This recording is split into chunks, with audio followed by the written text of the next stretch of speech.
Welcome to another Riding with the Ride AMAP voiceover.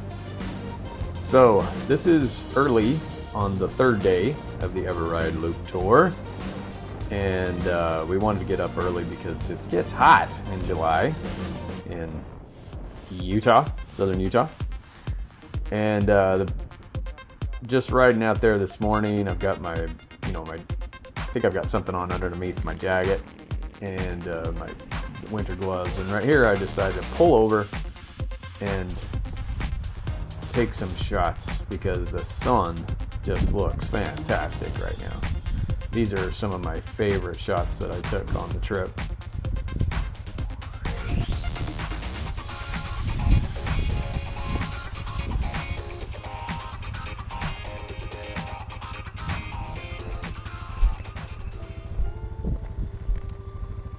So whenever they pop up on my screensavers and stuff, I really enjoy them. So back on the bike, and I need to catch up to the rest of the gang. So the DR, the mighty DR, hammer down, or throttle out. I guess that's a better way to say it on a bike. But this area is just fantastic. I kept their camera running a little bit, as there's this little town right outside the Capitol Reef State Park, and it is a nice little place. Again, we were staying at a Airbnb that EveRide had found for us. It's great. You just pay some money. He takes care of your food. He takes care of your lodging. All you do is show up with a bike and your gear, and he sets up the trails, and you just go ride. All you concentrate on is riding. It's so fun. But this is beautiful, beautiful area. In July, again, it was pretty hot, but this is just one of the things I love about a motorcycle. You just feel part of the terrain. You feel part of the environment just so much more than you do in a car. And even though it's a little windy, it's a little noisy, but this is where I catch back up to the crew.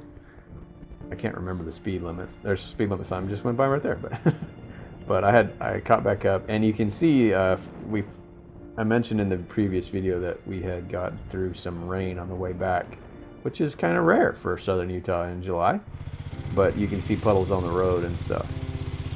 So here we stop and get off the bikes because there are some ancient writings on these walls.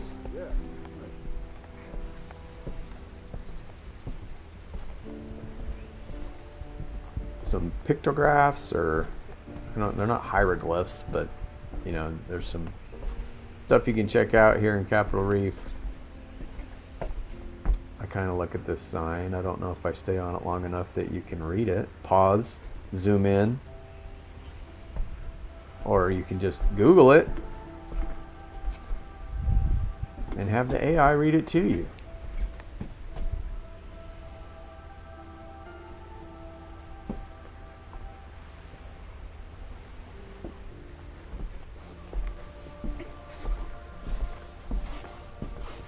At the time I was teaching 6th grade, and I thought this would be a cool little thing for my students to see, so I've showed them this video when I got back, because we talk about ancient people and people who wrote on cave walls and stuff and why they did that.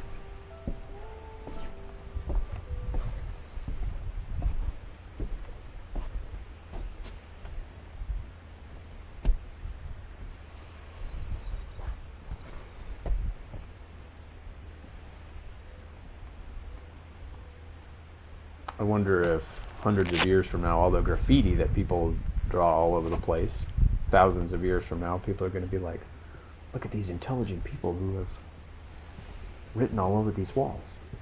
When really it's just the graffiti people. Were these the hooligans of their day?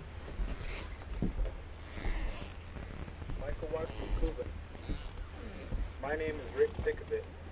My southern Paiute ancestors were roaming and hunting the canyon south of here when white settlers arrived in the 1880s. Long before the Mormon pioneer or any tribal memory, other Native American peoples came to know the canyon and the waterfront slopes. We call them in the Fremont culture because you don't know. So that was an automated thing. You know, you push the button and it reads it to you. Now we're back on the road. And then we went back to Swingarm City.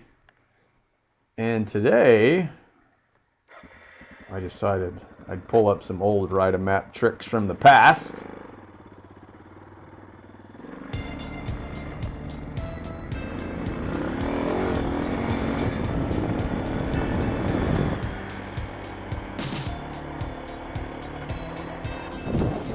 Realizing I hadn't shot a whole lot of footage,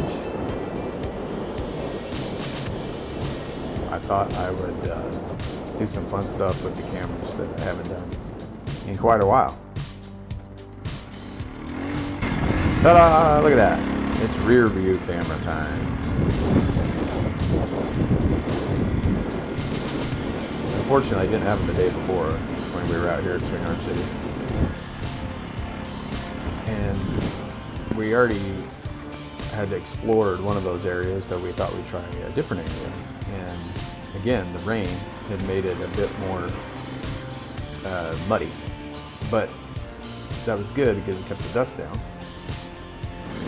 But now we're just trying to find a way, pick our way.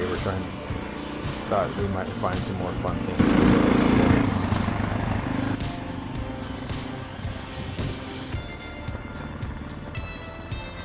And I'm using the mic from my rear camera, which is the drift, and I should have been using the drift like as much as possible. That was a lot better camera as far as audio is concerned, because I've taken the mic out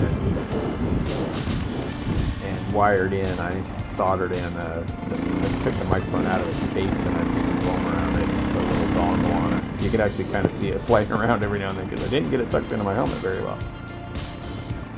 The GoPro mics were horrible for wind noise. But I thought I would be doing more voiceover, so that's what I'm doing now.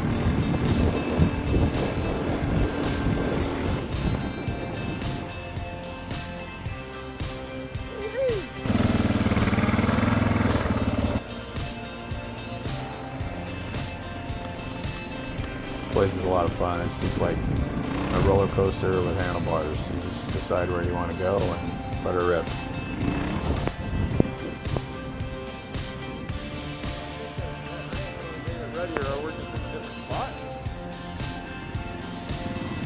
Yeah, I think we need to go back to where we were. Less ruts over there. And the GoPro looks more like it really was.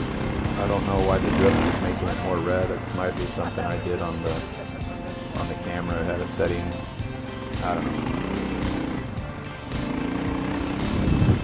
But the front view camera is more like it is. It looks like you're just on this gray, dusty rock stuff. It's just dirt, sand type. It's really interesting terrain.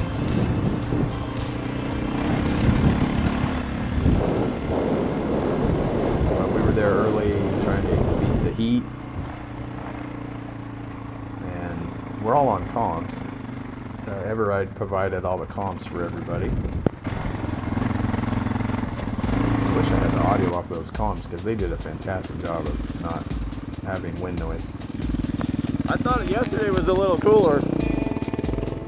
They had those big berms. We were flying. I felt a little, yeah, they were all, like, okay, over to the right is where that big berm was that you and I were going up and down.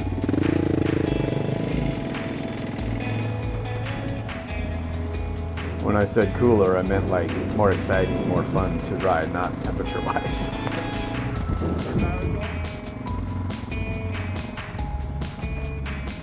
And again, we're all hooked up on comms, and all of us, all four of us, are talking to each other. And You all right? Need help? no, 5 of us. And Tyler had some crummy tires. He kept complaining. See where I am, Greg? He can get out right here. So he kind of got stuck a little bit in the mud down there.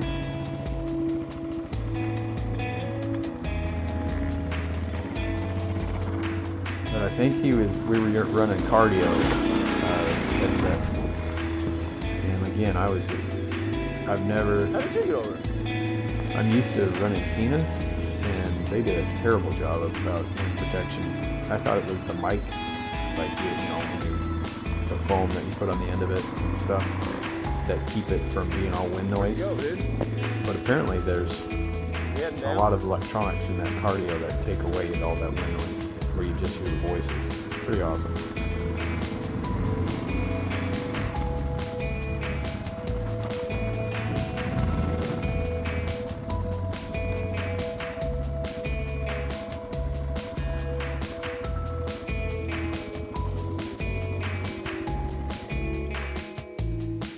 I had hurt my ankle the day before. I was trying to be cool and jump really high. I've already got other tires.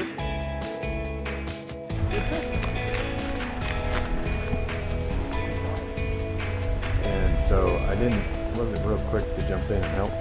Greg was always really great. Or Craig, I believe. But he was always awesome. He was the youngest of us too. He was probably in his early 30s. The rest of us are in our late 40s or older.